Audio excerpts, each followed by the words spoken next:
Meantime, we turn to a health alert tonight in South Carolina as a measles outbreak in the Upstate is growing. As of yesterday, there are 16 cases in the state, 12 in Spartanburg County alone. WCNC Charlotte's Bria Smith spoke with a doctor about this. So, Bria, what are they saying about this virus and how to detect it?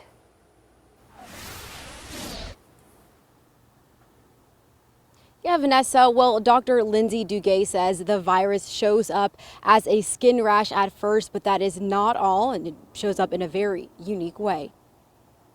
Patients can get some pretty high fevers, sometimes above 104 degrees.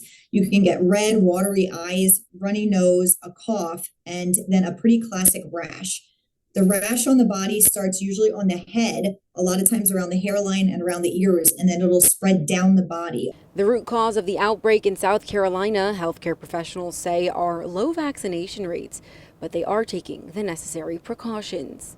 While the 5 cases may appear as a large increase, the early quarantining as a result of their identified exposure is actually a successful public health outcome that shows how rapid containment efforts around known cases and quarantining those known to be exposed is highly effective in preventing community spread. Piedmont Medical Center Chair of Emergency Medicine, Dr. Lindsay Duguay, says the highly contagious virus can linger for an extensive period of time. If you go into a room, even if it's empty, up to 2 hours after an infected person was in that room, you can in fact get the measles virus.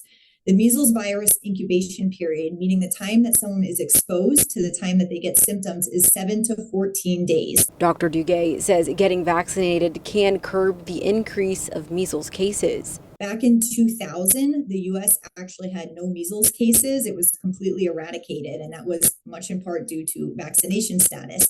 In order for a country or a community to have what you call herd immunity, you need to have 95% of people vaccinated. This has more parents in the area keeping a watchful eye over their children.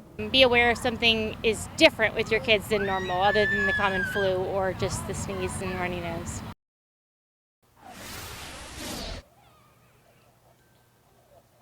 Now, another case was detected by the Department of Health at a Crunch Fitness in Greenville. Doctors just emphasizing the importance of vaccination if you want to lower that risk. Live in Fort Mill, Bria Smith, WCNC Charlotte.